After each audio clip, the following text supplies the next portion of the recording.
Dale, pues. El tema del cual vamos a ver hoy es una primera parte de lo que sería la patología vascular periférica como parte del temario del PUEM-DR4, que ya ven que trae distintos campos de la cirugía. Entonces ahora toca la cirugía vascular.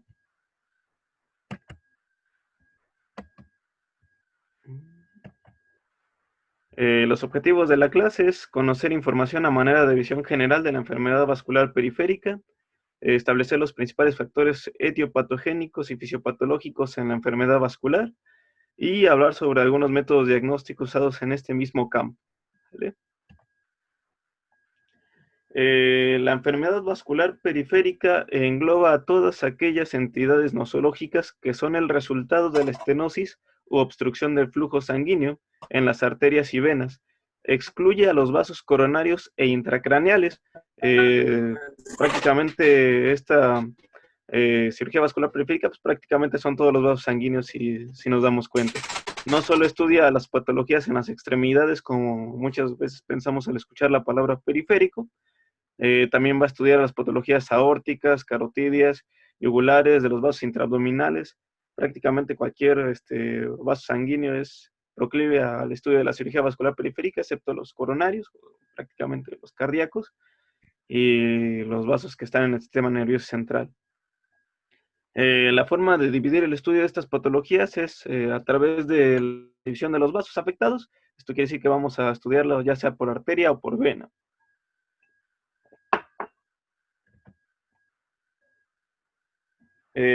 Para el estudio de la cirugía vascular, se encuentra la rama que llamamos angiología y cirugía vascular.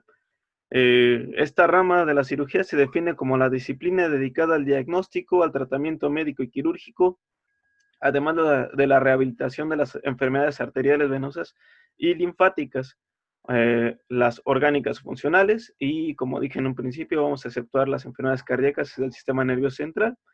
Dentro de su campo de estudio van a entrar todos los grupos etarios, y también se va a dedicar a la prevención de las enfermedades vasculares periféricas, ¿no? Es necesario que el cirujano vascular posea el conocimiento específico de la anatomía y la fisiología de las arterias y venas, además de los linfáticos y de los procesos fisiopatológicos que puedan afectarlos. También debe conocer los aspectos vinculados con lo que sería la coagulación sanguínea, sus alteraciones y el uso de todos los medicamentos anticoagulantes que hay en la actualidad a la disposición de la medicina, ¿no?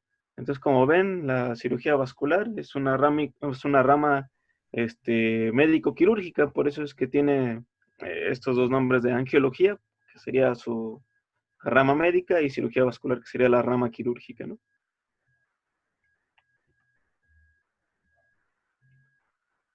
Las enfermedades más relevantes que vamos a revisar en este campo de estudio serían las siguientes.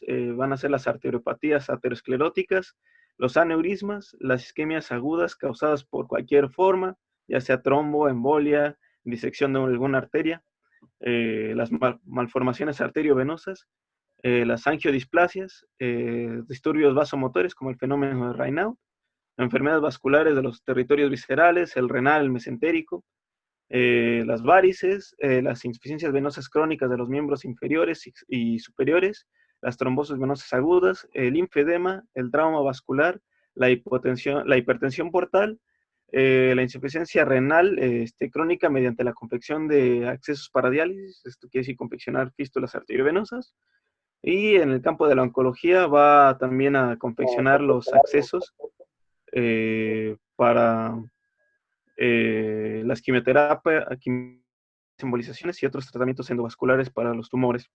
Si se dan cuenta, pues prácticamente son muchos las nosologías que puede abarcar. Obviamente estas son las más relevantes, todavía pueden abarcar muchos más, pero podemos, por ejemplo, pedir interconsultas para lo que sería la hipertensión portal en nuestros pacientes que tienen cuadros de cirrosis biliar por enfermedades que hagan obstrucción de la vía biliar, por ejemplo, en angiomas hepáticos podemos pedir la interconsulta para poder solicitar una embolización de los angiomas. En las angiodisplasias, pues ha habido pacientes con angiodisplasia en algún punto de la irrigación de algún asa intestinal. También se pide alguna interconsulta para hacer una embolización, etcétera, etcétera, ¿no? En cuanto a la epidemiología general de las enfermedades vasculares periféricas, realmente el conocimiento es limitado, puesto que es un padecimiento infradiagnosticado. La prevalencia en la población general está en torno al 12%, aunque es un conjunto de padecimientos, como lo dije, infradiagnosticados, sobre todo por la patología aterosclerótica, que es prácticamente el que hace el grueso de esta epidemiología. Se estima que por cada caso diagnosticado existen otros 3 sin diagnosticar de cualquier patología vascular, X cual sea esta. En la población mayor de 75 años, la prevalencia está alrededor del 20% y todavía más. La incidencia de claudicación intermitente es de unos 15 a 20 casos por 100.000 habitantes, y de 20 a 30% para la isquemia aguda. Y del 1 al 4% de los pacientes con diagnóstico de enfermedad vascular en una extremidad cualquiera que ésta sea requerirá la amputación del miembro afectado. Esto pues es importante, puesto que la forma de prevenir y diagnosticar se encuentra en poder preservar el miembro de algún paciente con algún diagnóstico de enfermedad vascular. Primero vamos a hablar de algunas consideraciones anatómicas.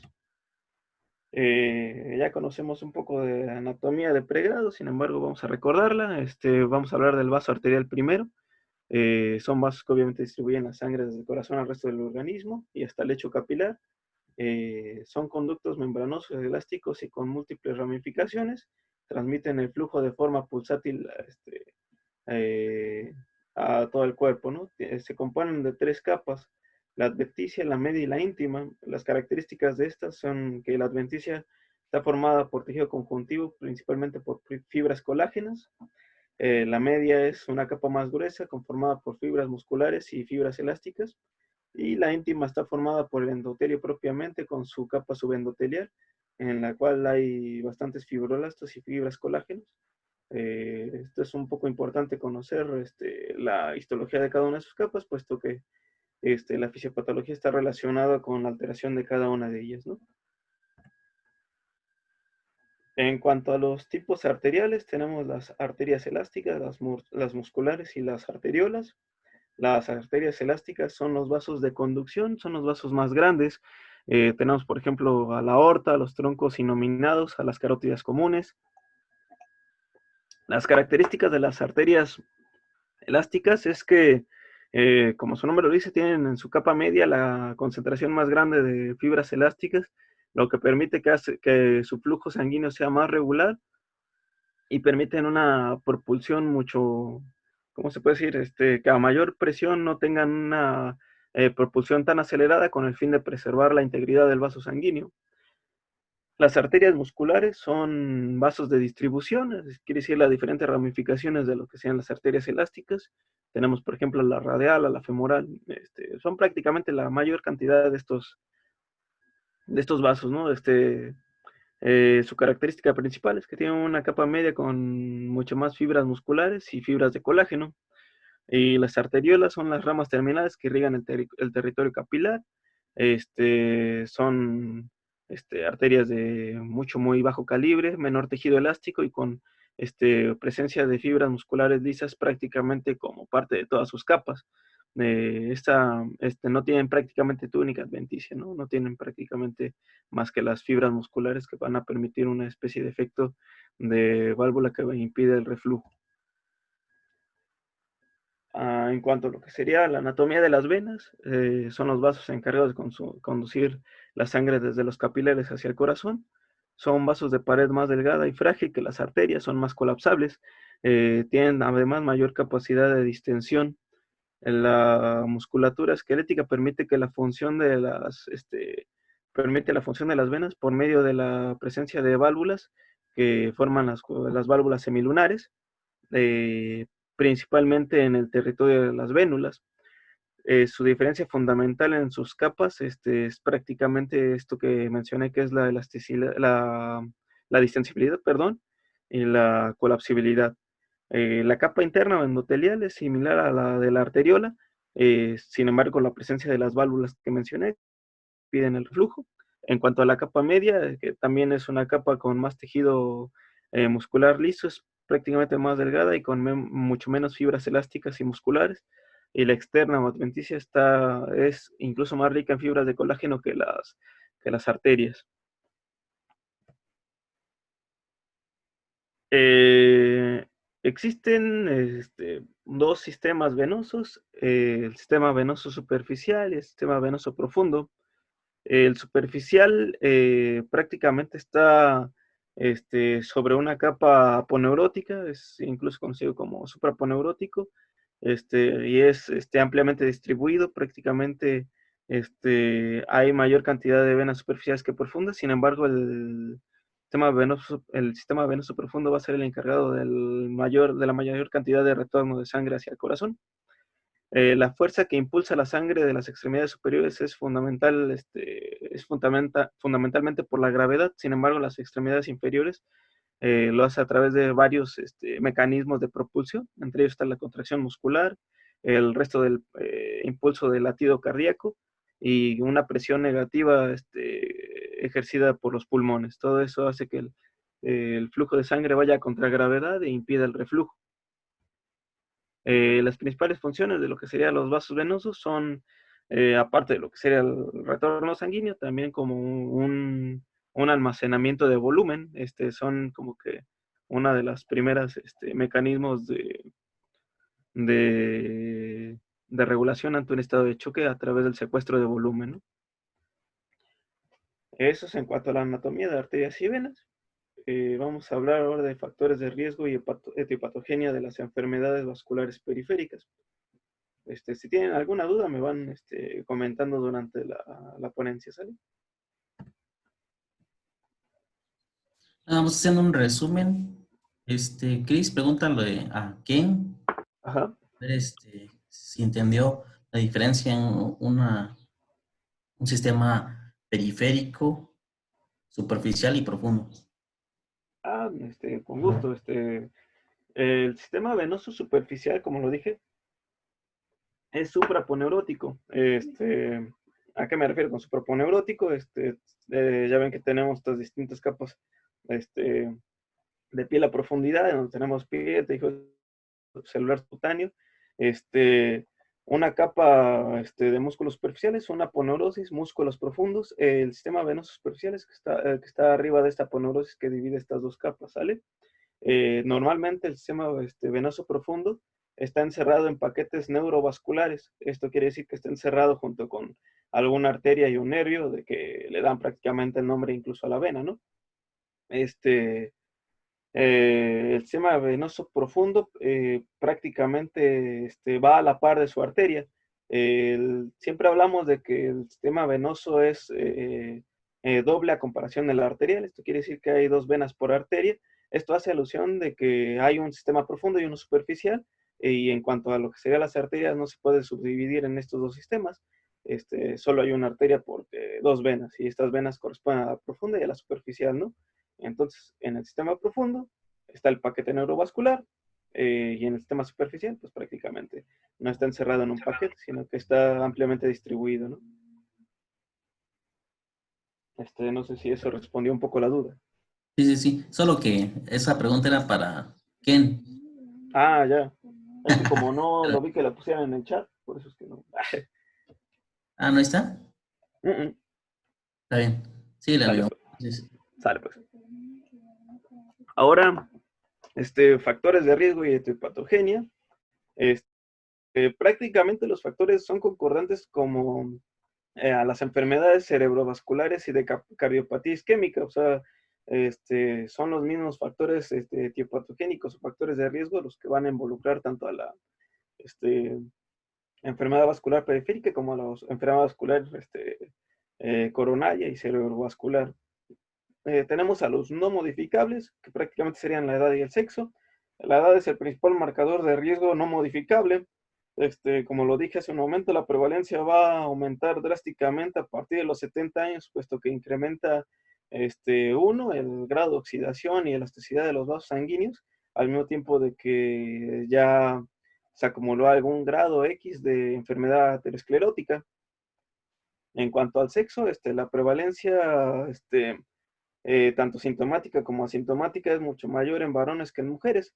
Eh, Aun cuando la enfermedad venosa de extremidades inferiores es mucho más prevalente en mujeres, si hacemos un conteo de todas las enfermedades en general, vasculares periféricas, arteriales y venosas, prácticamente el varón es el que tiene la mayor prevalencia de ellas. Se menciona acá una razón prácticamente de 2.5 a 1, sobre todo en poblaciones más jóvenes, ya que en edades avanzadas es prácticamente igual, y también se debe sobre todo a la etiología aterosclerótica, que cada vez se ve que en mayor proporción hay más obesidad en pacientes jóvenes, y mayor dislipidemia y mayor diagnóstico de aterosclerosis.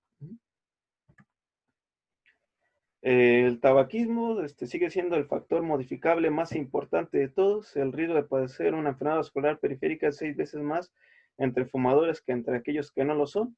Además, no solo esto, sino que agrava el proceso isquémico ya establecido en pacientes que tienen este proceso, aumenta el riesgo de la amputación en una insuficiencia arterial, por ejemplo, y aumenta la probabilidad de eventos trombóticos venosos y arteriales, o por ejemplo en la trombosis venosa profunda, ¿no?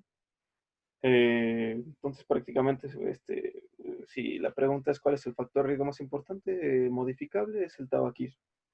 En cuanto a los demás factores, la diabetes mellitus no solo es un factor cualitativo, sino que también lo es cuantitativo, ya que por cada aumento de 1% de la hemoglobina glucosilada, se produce un incremento del 25% en el riesgo de enfermedad vascular periférica. ¿Qué es lo que contribuye a esto? Prácticamente la microangiopatía y la neuropatía, que no solo implican ya una sola mala evolución de la enfermedad vascular, sino que hace más difícil el manejo de infecciones sobrepuestas, y también hace que haya un trastorno de la cicatrización, lo cual también ya, si hay algún padecimiento establecido, pues va a empeorar el pronóstico, ¿no? Condicionan un riesgo de amputación 10 veces superior a lo de los pacientes no diabéticos. La hipertensión es el riesgo de enfermedad, en el riesgo de enfermedad arterial periférica es principalmente en esta. Es el doble de los pacientes hipertensos que en los pacientes controles. La dislipidemia se ha comprobado que en el tratamiento de la hiperlipidemia reduce la progresión de la enfermedad arterial periférica, e incluso el desarrollo de isquemia crítica. La obesidad está principalmente relacionado a lo que sería ya lo previamente dicho, que es la dislipidemia, y además agrava los padecimientos venosos por varios mecanismos, principalmente como un mecanismo que interfiere contra el retorno venoso normal. Ya como último factor riesgo, tanto arterial como venoso, es la falta de actividad física adecuada, lo que condicionaría principalmente padecimientos en las extremidades, no tanto padecimientos centrales, ¿no? Primero voy a hablar de enfermedad arterial y después de enfermedad venosa. Cabe mencionar que en esta primera sesión, o en esta primera revisión de enfermedad vascular, solo se pide que hable de etiopatogenia, fisiopatología y métodos diagnósticos, que es lo que va a contemplar mi clase. No me voy a meter con padecimientos específicos, ni con técnicas quirúrgicas aún. Esta clase solo está encaminada a la visión general de lo que sería la fisiopatología de las enfermedades vasculares.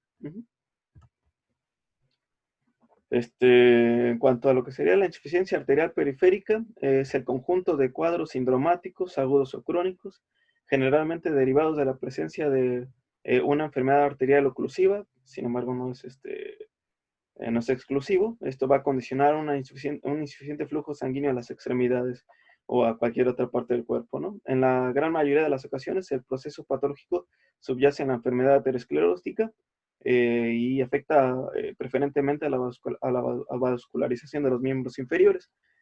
Prácticamente como lo dije, es el grueso de, de la epidemiología, la afección a las extremidades inferiores, los padecimientos que afectan la circulación periférica, ¿no? Casi todo va a ser eh, afecciones a los miembros inferiores. Desde el punto de vista del oficio patológico, la isquemia de los miembros inferiores puede clasificarse en funcional y crítica. Todo esto que hablo de los miembros inferiores es aplicable a cualquier otra, ¿cómo se puede decir?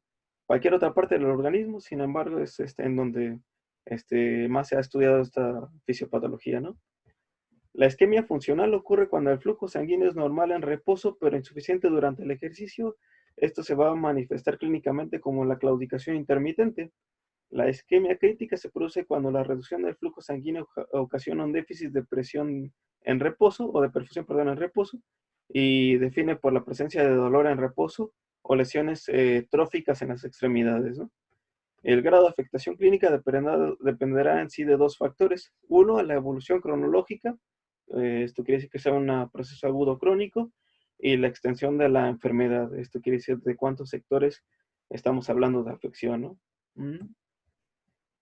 En cuanto a la evolución cronológica, que es prácticamente el principal factor a determinar si es que se va a desatar un evento crítico o no crítico, esto se refiere a la presencia de una estenosis arterial que progresa hasta provocar una oclusión arterial completa.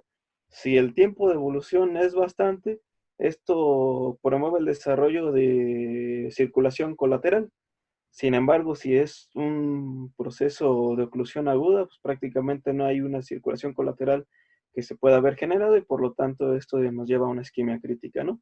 El desajuste entre la necesidad de aporte de sangre en un cuadro isquémico es el que nos da la severidad del mismo.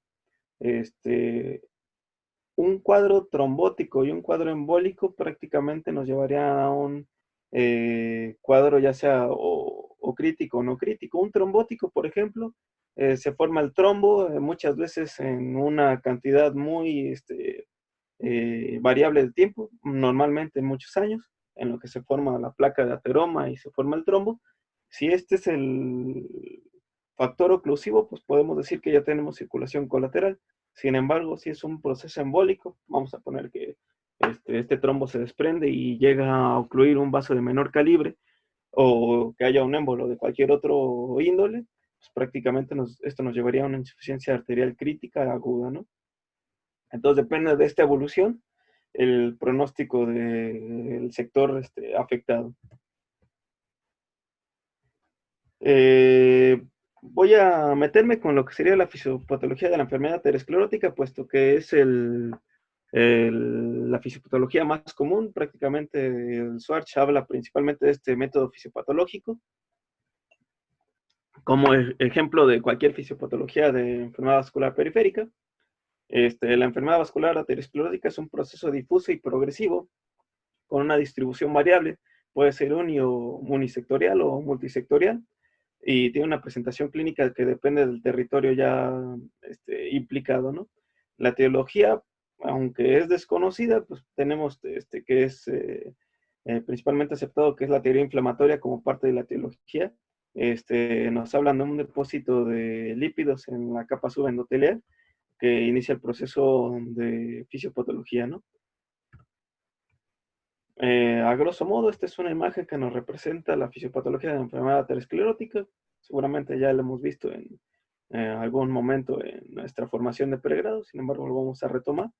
Vamos a tener que, ante los factores de riesgo ya mencionados, podemos tener un daño endotelial, principalmente por métodos oxidativos. Este daño endotelial haría que la infiltración de moléculas de colesterol de baja densidad se infiltrara en lo que sería la capa subendotelial. Estas mismas lipoproteínas van a sufrir oxidación y atracción de monocitos. La oxidación va a ser a través de factores de la respuesta, respuesta aguda, por ejemplo, la IL-6 o la proteína C reactiva, lo cual va a favorecer que los monocitos sean atraídos y empiecen la fagocitosis de estas moléculas de lipoproteína. Estas moléculas, estos monocitos se van a convertir a su vez en células espumosas que van a ser metabólicamente y endocrinológicamente activas. Van a formar varios, ¿cómo se puede decir?, respuestas de atracción, y a su vez van a hacer que se expresen receptores que van a promover la atracción tanto de plaquetas como de más monocitos y otras células de la respuesta inflamatoria. Esta atracción va a hacer que esto se desencadene como una especie de círculo vicioso, mayor daño endotelial, mayor inhibición de moléculas de lipoproteínas, mayor fagocitosis, más expresión de receptores y por último va a haber una alteración en lo que sería la disfunción endotelial, lo cual va a realizar una especie de mecanismo procoagulante, va a hacer que se incluyan incluso en esta misma, ¿cómo se puede decir? Placa de aterosclerosis, van a hacer que se empiecen a infiltrar fibras musculares de la capa media de las arterias, lo cual va a producir ya la placa propiamente dicha, ¿no? Si alguna vez hay muchos de los compañeros que son R2 hasta migrado, es que ya han experimentado la cirugía vascular, cuando hemos sacado trombos, nos fijamos que no solo es una coágulo sanguíneo, sino que es una capa bien organizada, una masa que se ve carnosa, es propiamente porque hay fibras musculares ya inmiscuidas en esta placa, ¿no? Ya por último, puede haber rotura de la placa, lo cual daría un síndrome oclusivo. Y como lo dije, si es un evento agudo, no va a haber circulación colateral, por lo cual la circulación va a ser afectada y comprometida. Si ya es un proceso crónico y hay circulación colateral establecida, nos va a llevar a un cuadro no crítico que se va a poder estudiar desde el punto de vista clínico, ¿no? Y no va a ser una urgencia, ya sea médica o quirúrgica. En cuanto a la correlación de la fisiopatología con la evolución, en la mayoría de las ocasiones la evolución clínica de la insuficiencia es estable debido a la formación de la circulación colateral, a la adaptación metabólica de las masas musculares implicadas. Muchas veces el uso de estos tejidos musculares principalmente va a ser inconsciente el desuso de los que son isquémicos. Se estima que solo un 25% de los pacientes con claudicación experimentará un empeoramiento súbito y una evolución hacia lo que sería la isquemia crítica.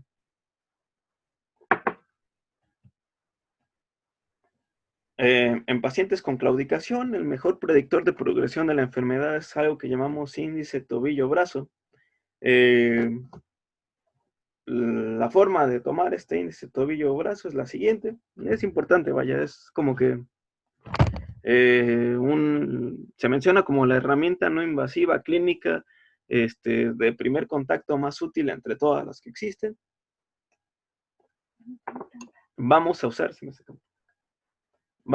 un esfigmomanómetro, un Doppler portátil para poder hacer la medición del mismo. Vamos a medir primero la tensión sistólica de ambos brazos y vamos a tomar la mayor como punto de referencia. Posteriormente, a nivel del pie, vamos a ubicar el pulso pedio y el pulso tibial. Vamos a tomar la presión arterial sistólica.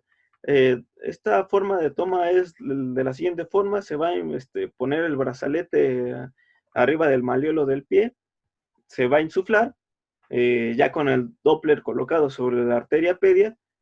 Por ejemplo, si es la primera que elegimos, vamos a captar cuando haya una cese total del pulso. Eso lo vamos a tomar como cuando en la toma de tensión arterial con estetoscopio, cuando dejamos de escuchar el ruido, por así decirlo, y vamos a dejar de insuflar cuando empiece a percibir de nueva cuenta pulso el Doppler, es cuando podemos decir que es la tensión arterial sistólica medida en el esfigmomanómetro. Hacemos el mismo procedimiento con la tibial, vemos cuál es la mayor de ellas y es la que tomamos como punto de referencia.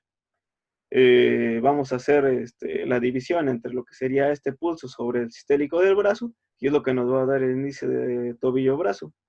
Lo normal es que se encuentre un índice entre 0.9 a 1.3. Esto lo vamos a tomar como una interpretación normal. Vamos a tomar como una obstrucción leve un resultado que va del punto 7 al punto 9, como una obstrucción moderada del punto 4 al punto 7 y como una obstrucción grave menor del punto 4. De hecho, prácticamente es muy poco probable que podamos medir un paciente con menos de punto 4, dado que este paciente ya prácticamente necesitaría tratamiento médico inmediato o quirúrgico inmediato. Hay resultados que pueden ser confusos. Menciona que un resultado mayor a 1.3 es posible en vasos afectados, puesto que muchas veces hay calcificación de la arteria pedia o de la arteria tibial, lo cual aumentaría su tensión arterial, por así decirlo, y daría un resultado mayor al normal, por así decirlo, y el vaso está prácticamente afectado, sin que el índice tobillo-brazo pueda demostrar lo contrario, ¿no? Entonces hay que tener en cuenta toda una serie de condiciones clínicas del paciente para poder decir que la medición es buena o no es útil. Lo que decía, pues, incluso en una radiografía muchas veces hemos podido ver la calcificación de las arterias, ¿no? En cuanto al diagnóstico clínico, la sintomatología de los pacientes con insuficiencia arterial provoca una arteriopatía crónica que se estratifica según una escala, una clasificación, que es la de Leriche-Fontaine, no sé si lo pronuncié bien, sinceramente, pero bueno. El grado 1 es un grado asintomático, el cual solo va a ser detectado por el índice tobillo-brazo, menor de 9, como lo mencioné hace un rato, ¿no? Un grado 2A es aquel paciente que presenta una claudicación intermitente que no limita su estilo de vida. Son pacientes que prácticamente se pueden incluso tomar como asintomáticos ellos mismos, puesto que no modifica sus actividades, principalmente la del caminar. Ya cuando tratan de hacer alguna actividad física más extenuante es cuando presentan la claudicación, ¿no? El grado 2B es cuando presentan una claudicación intermitente que sí limite el estilo de vida. El grado 3 es un dolor o parestesia en reposo. El grado 4 es un cuadro ulcerativo ya establecido o lesiones atróficas de la piel. Ya hablaremos un poco de estas lesiones atróficas. Y el grado 3 y el cuadro 4 pueden ir acompañados de una isquemia crítica o pueden ir acompañados de úlceras que no puedan ser resueltas más que con tratamientos quirúrgicos intrahospitalarios, ¿no? A la exploración física se puede encontrar lo que dije, atrofia de los tejidos. Esto principalmente se va a visualizar en la masa gemelar o en la masa de los gastrocnemios. Y del tejido celular subcutáneo vamos a ver en el paciente una piel brillante, escamosa y esquelética, una piel muy adelgazada, con pérdida de los anexos, principalmente los vellos, una piel fina y seca, puesto que también se van a perder las glándulas sudoríparas, no, es una piel que no va a transpirar, va a haber una palidez al elevar la extremidad, con un rubor inmediato al declive.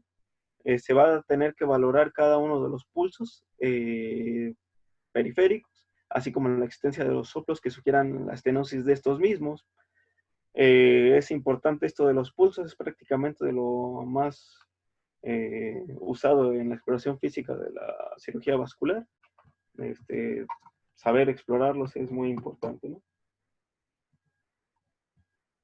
Las úlceras isquémicas se desarrollan con frecuencia en la punta de los dedos, que son las zonas que están en presión por el calzado, en los espacios interdigitales, en las zonas de roce y puntos de presión, principalmente la zona plantar. Estas úlceras son de aspecto irregular, de fondo pálido, exudativas ya en etapas avanzadas, al principio son prácticamente secas, y con costra superficial, ¿no? Es importante hacer el diagnóstico diferencial tanto de la claudicación intermitente como de la isquemia crítica. Hay muchos padecimientos que pueden simular una claudicación o dolor, principalmente los osteomusculares o los neuropáticos. Por ejemplo, una osteoartrosis de cadera o rodilla van a provocar en el paciente claudicación intermitente solo por el sistema músculo tendinoso y no tanto por el sistema arterial. La compresión medular por estenosis lumbar, por osteoartrosis lumbar también es una etiología común como diagnóstico diferencial clínico. En cuanto a las neuropatías periféricas, la lumosiatalgia puede simular un cuadro de dolor arterial, sin que este lo sea. La polineuropatía diabética y cualquier otra polineuritis, ¿no? Así podemos encontrar los demás padecimientos. Claudicación venosa, prácticamente tenemos que hacer la distinción si es que es un cuadro debido a una mala circulación venosa o una mala circulación arterial. Ya cuando hable del sistema venoso voy a nombrar algunas características específicas de cada uno, ¿no? En cuanto a diferenciar el dolor crítico, la isquemia crítica es tal vez de lo más importante, puesto que depende del pronóstico incluso de una extremidad afectada. Muchas veces hay padecimientos, por ejemplo, la gota, la artritis reumatoide, la compresión de alguno de los nervios, principalmente del tarso, o las fascitis plantares, que pueden dar un dolor que simule un cuadro de oclusión arterial aguda, y que hacer el diagnóstico diferencial es muy importante. Prácticamente la forma de hacer el diagnóstico diferencial es con la exploración de los pulsos, como lo mencioné hace un rato. Si los percibimos, pues prácticamente podemos decir que no es una índole arterial. Y tenemos obviamente los signos ya establecidos de una insuficiencia arterial aguda, ¿no? Las 5 P's, como les llaman, que es la del dolor, la palidez, la falta de pulso, la parestesia y la parálisis. Prácticamente este conjunto de signos encontrados a la exploración física son los que nos van a determinar si el padecimiento es arterial o es de alguna otra índole, ¿no? Debemos intentar averiguar la etiología isquémica no solo de lo distal. Muchas veces el paciente ante un cuadro cardíaco, un cuadro central, un cuadro coronario, va a presentar síntomas periféricos, por así decirlo, cuando el principal sitio de afección es el corazón, principalmente, ¿no? Por así decirlo. Y entonces el hacer el diagnóstico diferencial entre un bajo gástrico de origen cardíaco a una oclusión arterial periférica es importantísimo, ¿no? Puesto que de ello depende el pronóstico ya prácticamente de la vida del paciente.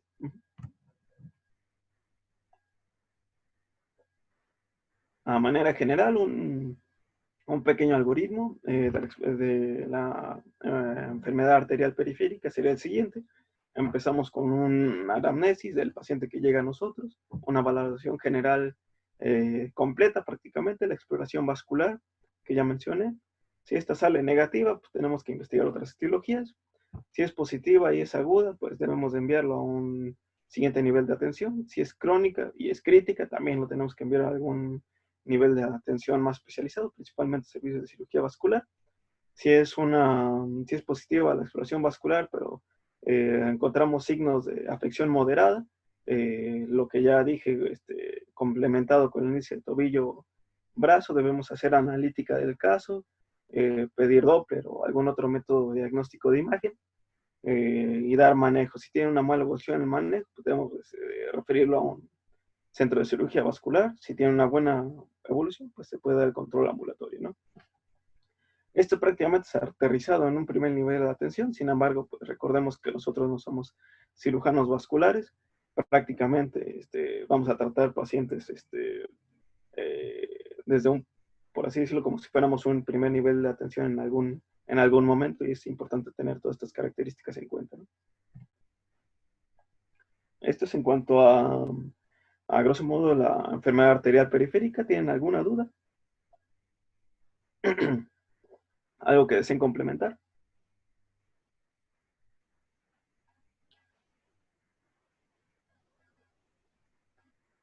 Bueno, creo que no. Vamos a hablar ahora sobre enfermedad venosa periférica, ¿sale? Pues la enfermedad o insuficiencia venosa periférica va a consistir en el desequilibrio entre los factores que mantienen el retorno venoso.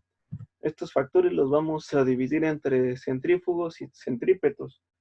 Los centrífugos, que son los de distribución, son estos factores que están favorecidos por la gravedad, por la presión abdominal, la compresión externa, la elasticidad, la distensibilidad, la colapsibilidad de los vasos venosos, la longitud del recorrido y la bivalencia del mecanismo hematopropulsivo, ¿no?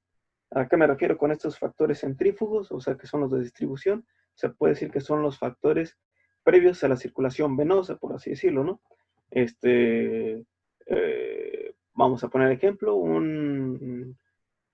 una presión intraabdominal, por ejemplo, en la obesidad, en el embarazo, o aquellos factores que aumentan esta presión, van a ejercer un factor negativo en cuanto a lo que sería el retorno venoso. O vamos a poner el caso de la distensibilidad. Por ejemplo, un vaso trombosado no es distensible, por lo tanto va a ir en contra de lo que sería el correcto retorno venoso.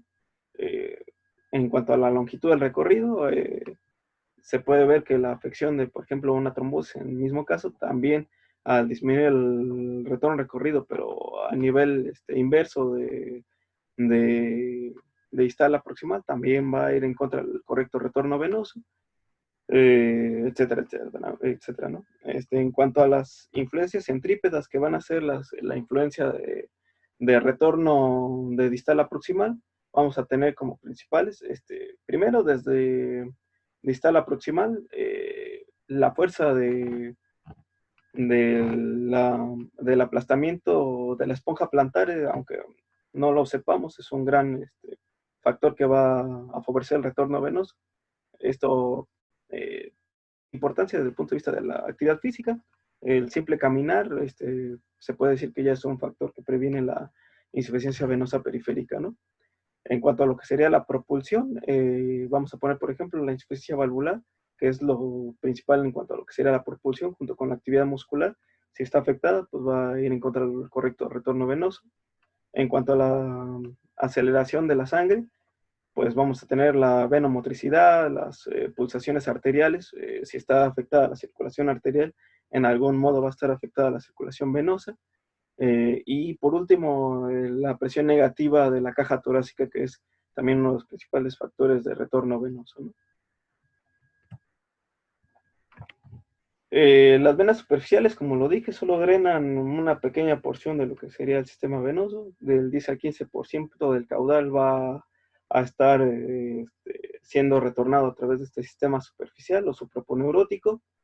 Las venas profundas de los miembros, como lo dije, que están inducidas en los paquetes neurovasculares profundos, drenan del 80 al 85% de la sangre venosa. Esto quiere decir que es la circulación venosa más importante, por así decirlo. Con frecuencia es la menos afectada, sin embargo, cuando se llega a afectar, pues es cuando viene el conjunto de síntomas de gravedad para los pacientes. La insuficiencia venosa periférica se subclasifica en dos, en la primaria o esencial y en la secundaria, que sería posterior a un evento de trombosis venosa profunda. La causa principal de la insuficiencia venosa crónica es la estasis venosa debido al daño valvular por factores que van a dificultar el retorno venoso, principalmente los factores centrífugos, como dije, la obesidad, el sobrepeso, la falta de actividad física, etcétera, son los que van a propiciar la mayor cantidad de personas con insuficiencia venosa crónica. La destrucción de las válvulas produce la incompetencia de las venas profundas y perforantes, que provocan asimismo que el flujo de sangre normal de las venas superficiales se invierta, ¿no? Normalmente el flujo es de superficial a profundo y de ahí de retorno al corazón. Sin embargo, cuando está afectado el sistema profundo, hay un cambio súbito de la circulación, provocando una hipertensión venosa superficial y provocando una mayor estasis venosa por mayor secuestro. Lo que ya también habíamos platicado un poco en lo que sería la fisiopatología arterial, pasa muy similar en lo que sería la fisiopatología venosa. Ante la incompetencia valvular e hipertensión venosa del sistema superficial, va a haber un acúmulo de factores protrombóticos, un daño por radicales libres a lo que sería la pared endotelial, el llamado de citocinas por células de la respuesta inflamatoria, principalmente neutrófilos y monocitos, lo cual va a producir enzimas proteolíticas que van a producir este mismo efecto de oxidación de lípidos, por así decirlo, en los vasos venosos, y lo cual va a producir una fibrosis y cierre o obliteración total de lo que sería la vena afectada, ¿no? A nivel clínico, cuando hay una obliteración de estas venas, vamos a ver la lipodermatoesclerosis, que ya sería como que la etapa final de la afección venosa. Previa a la afección final, pues vemos que el aumento de la circulación venosa superficial va a producir varices, ¿no? En cuanto al diagnóstico clínico, vamos a tener que los principales síntomas son la sensación de pesadez de las piernas y edema pretibial. Hay venas dilatadas, que ya sabemos que le llamamos varices. Cuando el problema persiste sin tratamiento, las varices pueden dar lugar a elevación de la presión hidrostática, lo cual va a producir hemorragias, petequias, sangrado y incluso los cambios de coloración que ya hemos visto en las extremidades inferiores, que son a una tonalidad ocre. Cuando la insuficiencia venosa se acompaña de trombosis profunda, se presenta el edema importante de la extremidad, con lo cual tenemos que hacer el diagnóstico y diferenciar con otras patologías. Y los síntomas secundarios debidos a todos estos cambios van a ser el prurito, el cansancio, el dolor urente y el dolor punzante, ¿no?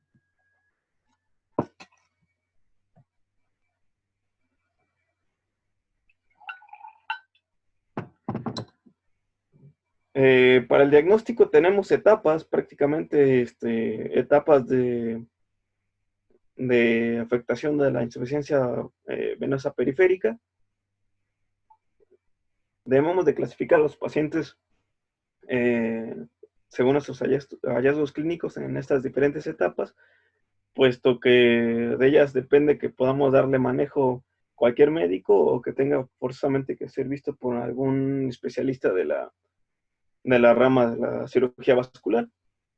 En la etapa 1 tenemos la presencia de telangiectasias que ya determinan como prácticamente la primera afectación a venas menores de 3 milímetros de diámetro.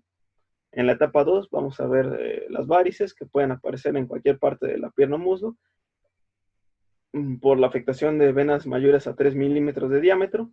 En la etapa 3 el edema que comienza a ser evidente por lo general a lo largo del día, conforme tengamos actividad física, transcurridas las horas, sería como la etapa 3. La etapa 4 va a estar por los cambios de coloración de cobrizo a ocre, que son pacientes que prácticamente llevan más de 10 años de evolución en cuanto a su padecimiento.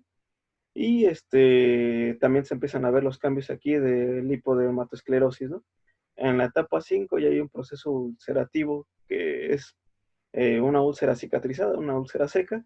En la etapa 6 es una úlcera activa o abierta, que es la forma más grave de la enfermedad. Se menciona que a partir de la etapa clínica 4 es cuando debemos de referir al paciente a un especialista de la cirugía vascular para que le dé el seguimiento. En cuanto a la exploración física, esta siempre debe ser primero con el paciente de pie para observar los cambios morfológicos del miembro pélvico y apreciar la distribución, la forma, el color y la dilatación de las varices, a ver también el nivel que llegan a alcanzar, si es por debajo de la rodilla o hasta la parte superior del muslo, ¿no? Hay técnicas de exploración dirigidas a principalmente explorar la circulación venosa profunda y superficial, que son las pruebas de Trendelenburg, de Ochsner y de Pratt. Voy a describir la técnica de exploración de Trendelenburg, que sirve principalmente para valorar la suficiencia del ostium o de la válvula ostea del callado, de la comunicación entre la safena interna y la safena superficial o la safena anterior. Vamos a hacer que el paciente primero eleve la pierna cuando está en una posición de decúbito, con el fin de que todo el flujo venoso se haya retornado, que la vena esté completamente colapsada, y vamos a poner una ligadura en lo que sería 2 o 3 centímetros por debajo del pliegue inguinal.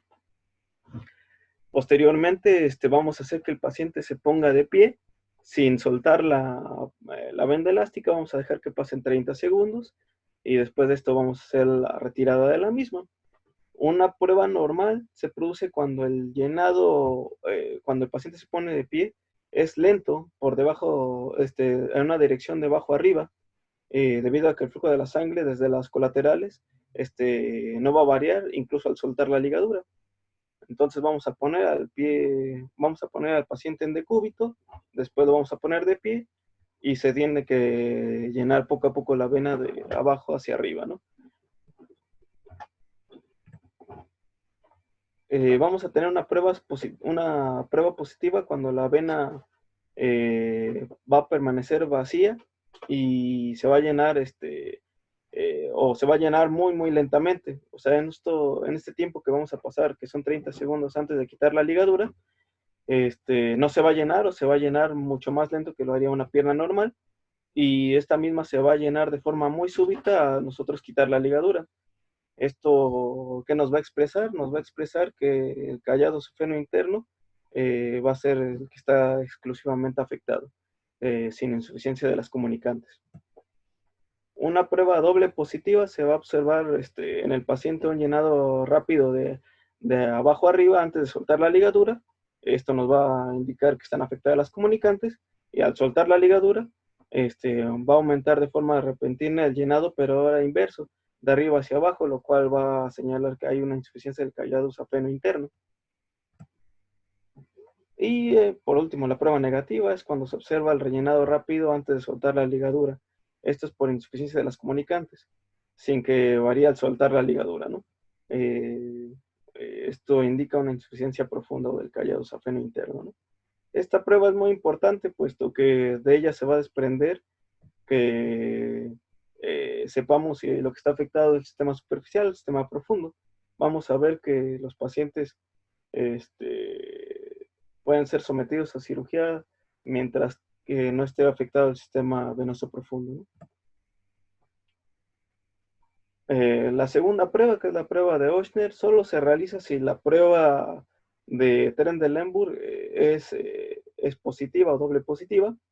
Y esto es porque ya sabemos que está afectado el sistema profundo. Se va a realizar prácticamente los mismos pasos que en la prueba de Trendelenburg. Se va a elevar la pierna del paciente y se van a poner esta vez 3 ligaduras. Una por debajo de la rodilla, 1 o 2 centímetros arriba de la rodilla y otro en el mismo lugar que lo pusimos en la prueba de Trendelenburg. Y se va a pedir al paciente que después del decúbito se ponga de pie y vamos a ir quitando las ligaduras de abajo hacia arriba. Esto es con el fin de ver qué parte es la que está principalmente afectada y sobre todo en el territorio de las perforantes. Si es que está afectada la inferior, al nivel medio o al nivel superior. Esto es solo como complemento a la prueba previa, ¿no? Y por último, la prueba de Pratt, que determina la permeabilidad del sistema venoso profundo. En esta prueba se va a poner un vendaje en lugar de una ligadura simple. Se va a ir de igual forma a elevar la pierna en posición de decúbito. Se va a colocar esta venda elástica y con lo cual vamos a comprimir totalmente el sistema venoso superficial. Esto va a hacer que solo esté funcionando el sistema venoso profundo. Se le va a pedir al paciente que realice caminado o elevación de la pierna una vez que ya lo hayamos puesto de pie. Si el paciente es incapaz de poder realizar estas actividades, podemos inferir que hay una obstrucción del drenaje venoso profundo, puesto que no puede realizar las actividades o las hace con demasiado dolor, ¿no? La verdad es que nunca he visto que realicen estas maniobras de exploración física, pero sin embargo, pues, suenan bastante importantes saber cómo realizarlas, puesto que de ello depende si vamos a mandarle estudios complementarios al paciente, principalmente hablando del ultrasonido Doppler, ¿no? En cuanto al diagnóstico diferencial, es un poco más, ¿cómo se puede decir? Complicado hacer el diagnóstico diferencial de la patología venosa que de la patología arterial, puesto que muchas veces hay varices superpuestas a otros padecimientos. Esto quiere decir que no forzosamente la insuficiencia venosa es la que le está dando la sintomatología o le esté condicionando la gravedad al paciente. Pueden ser otras patologías y nosotros nos vamos con la idea de que por tener varices es el causante de su padecimiento, ¿no? Entonces prácticamente el diagnóstico diferencial está encaminado más que de hacer el diagnóstico de insuficiencia venosa, sino de descartar otros padecimientos de urgencia, ¿no? Otras enfermedades que pueden ocasionar dolor relacionado a la aparición de varices son la gota, el espolón calcáneo, la gonartrosis, la neuropatía de cualquier índole, principalmente la diabética, y padecimientos degenerativos osteomusculares. Hay muchas enfermedades que producen edema en los miembros inferiores, como la insuficiencia cardíaca, la insuficiencia renal, el edema por hipotiroidismo, la insuficiencia hepática. Muchas veces cuando vemos cambios de coloración asociados a un edema, pensamos que es forzosamente de origen vascular, sin embargo, pues puede ser debido a otras nosologías, ¿no? Y muchas veces han llegado interconsultas cuando estamos tratando en el servicio de cirugía vascular de una trombosis venosa profunda, que en realidad son cuadros de celulitis y que son prácticamente muy similares, ¿no? Con muy pocos datos que nos puedan hacer el diferencial. Son principalmente el rubor, el calor y el dolor, que son mucho más intensos en una trombosis venosa profunda que en un proceso de celulitis, ¿no? Esto es todo en cuanto a lo que sería la insuficiencia venosa crónica. No sé si tengan alguna duda en este apartado.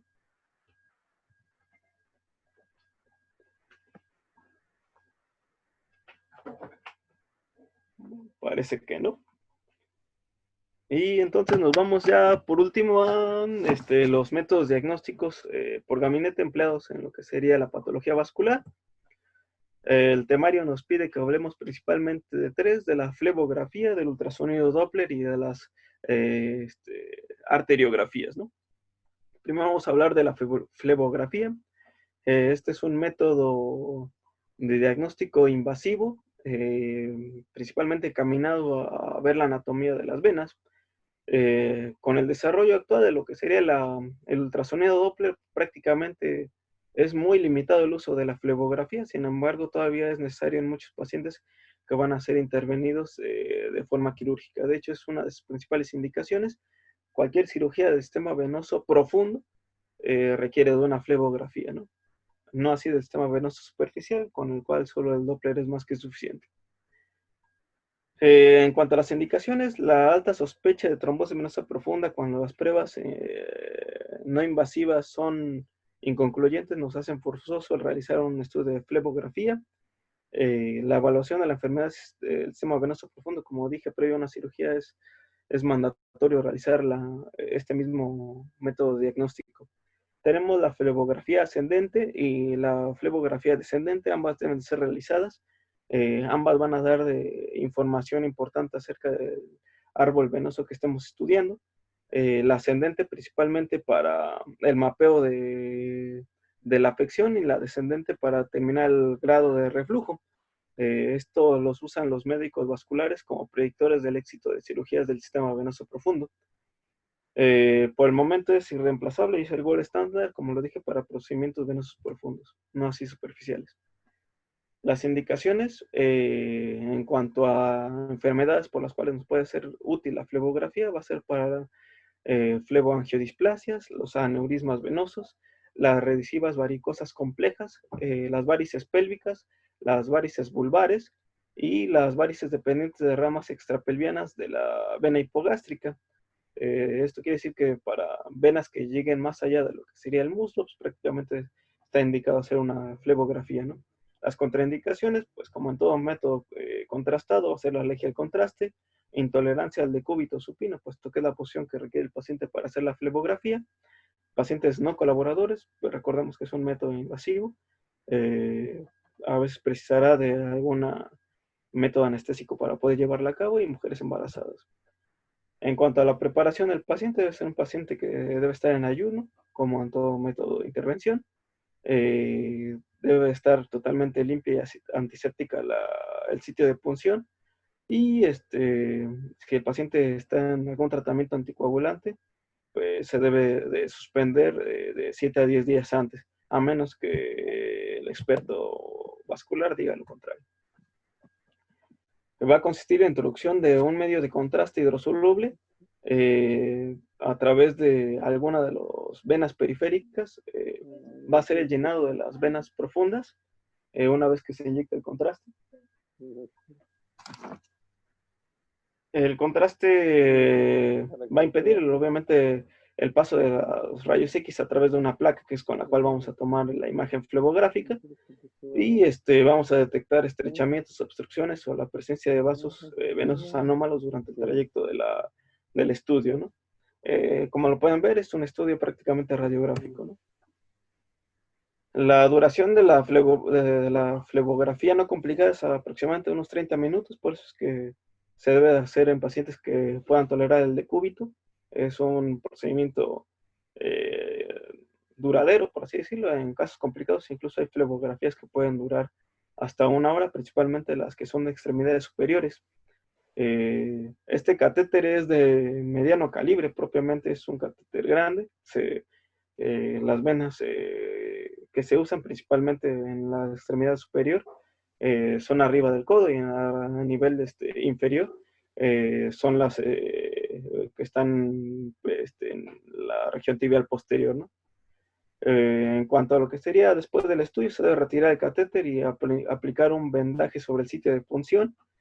Y el paciente en las 6 horas posteriores al procedimiento debe de mantener la pierna extendida sin hacer doblez de la misma, ¿no? Puede haber complicaciones, de hecho es un procedimiento que puede tener varias complicaciones, entre ellas el hematoma, la celulitis, la tromboflebitis, una reacción vagal o alérgica, pues sería de lo más grave, ¿no? En cuanto al ultrasonido Doppler, que es el estudio más ampliamente usado, no solo para patología venosa, sino para patología arterial, ha reemplazado por mucho a lo que serían los métodos de flebografía o otros métodos invasivos. Esto se puede usar tanto en una práctica, ¿cómo se puede decir? Particular, o el especialista en cirugía vascular puede tomar cursos para poder realizar estos estudios. No forzosamente debe ser el médico radiólogo el que realice el ultrasonido Doppler, ¿no? Tenemos dos tipos de sistema Doppler, un sistema Doppler continuo y un sistema Doppler pulsado. El sistema Doppler continuo, en el transductor emite y recibe la señal al mismo tiempo. No nos da información acerca de movimiento o flujo, solo nos da la información de presencia, por así decirlo, de velocidad de distribución de la sangre. No es tan usado como el Doppler pulsado. En el Doppler pulsado se envían pulsos de onda de ultrasonido que interrogan el vaso esperando información acerca del flujo, velocidad e incluso de distribución. Esto lo hace por captación de las ondas que chocan contra los eritrocitos y son devueltas al transductor. El sistema pulsado, los cambios de frecuencia o las velocidades se pueden modificar en distintas formas, dando origen a 3 técnicas: el Doppler espectral, el Doppler color y el Doppler poder. En cuanto al espectral, va a analizar la velocidad de flujo a través de una gráfica en base al tiempo del mismo. Un Doppler espectral va a expresar su información no tanto por la imagen, sino por la gráfica que dé el mismo. Si podemos ver la gráfica o la imagen de la gráfica que está inferior, nos da la información de la velocidad a través del tiempo. También nos puede dar información de lo que sería el reflujo de la sangre, por así decirlo, si es que se sobrepasa el eje vertical de tiempo, por así decirlo, ¿no? El Doppler color codifica el Chris, cambio. ¿Perdón? Chris, ¿cuánto te falta, amigo? Ya muy poco. Ya son las 10, ¿no? Sí, ¿quieres terminar o le dejamos para la siguiente? Ya termino, son 10 minutos, menos tal vez. Dale, va. 15. Nada, no es cierto. Codifica el cambio de frecuencia en escalas de color de rojo a azul, según la dirección del flujo. El flujo es rojo si se acerca al transductor, o azul si se aleja. Si nos damos cuenta, invierte un poco las tonalidades que tenemos comprendidas de que la vena es azul y la arteria es roja, prácticamente por el simple hecho de que el tono rojo va a captar la dirección hacia el transductor. Se puede decir que nos daría el color de la circulación venosa en contraste a lo que nosotros tenemos entendido, ¿no? Por así decirlo, ¿no? Y también el color nos va a dar información de lo que sería el flujo. Entre más intenso sea el color, mayor el flujo, ¿no? El Doppler poder presenta la potencia, no tanto así la velocidad. Prácticamente nos proporciona información sobre qué qué tan vascularizado está la estructura que estamos analizando, ¿no? En cuanto a las aplicaciones clínicas, podemos usarlo para determinar la permeabilidad de un vaso, la presencia de vascularidad en una lesión, por ejemplo, los tumores, el sentido del flujo de la sangre, da información de reflujo, presencia de estenosis, en la cual vamos a ver aumento de la propulsión, y información de lo que ocurre en lo que sería la vasculatura distal del sitio del lugar examinado. Está indicado principalmente enfermedad aterosclerótica, trombosis venosa, tromboflebitis, oclusiones arteriales, aneurismas, estenosis arteriales y malformaciones arteriovenosas, ¿no?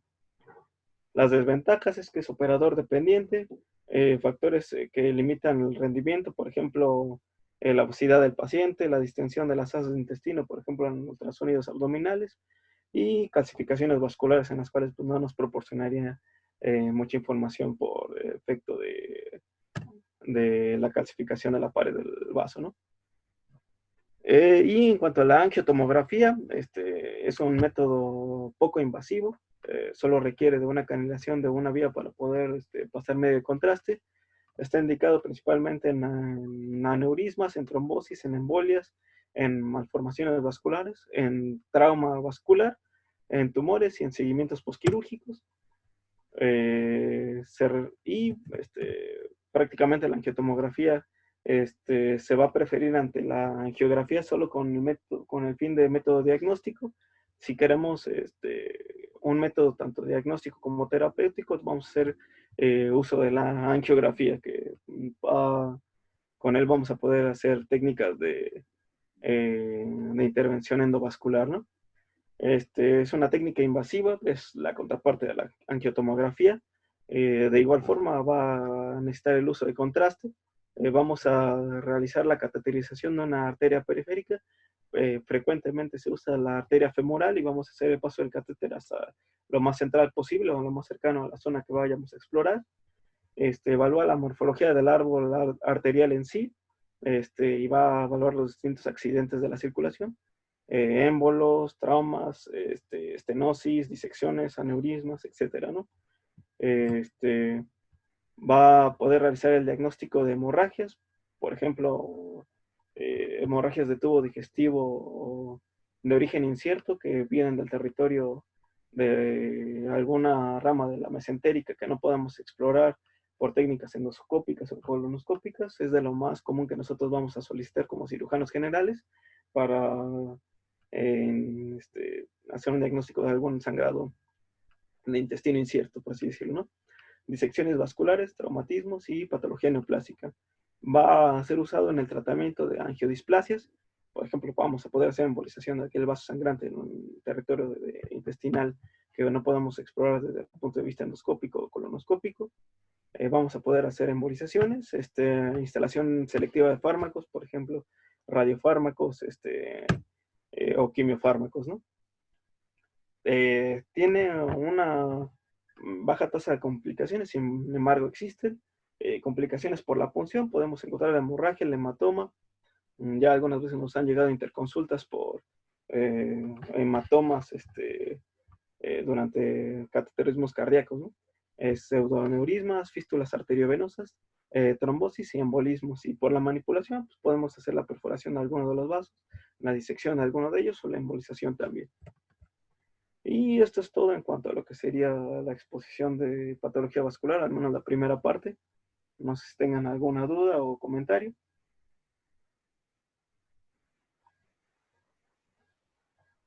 ¿Nada? Sale pues.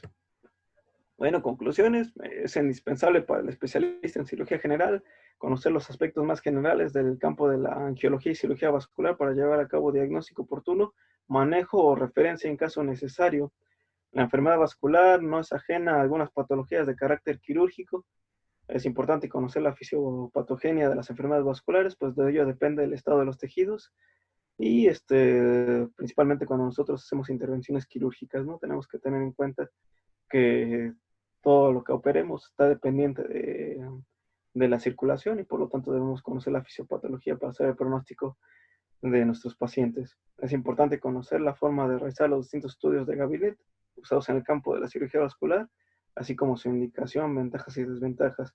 Nosotros como cirujanos generales debemos tener esto en cuenta para poder nosotros tanto indicar estos estudios o para saber cuándo tenemos que referirlos al cirujano vascular.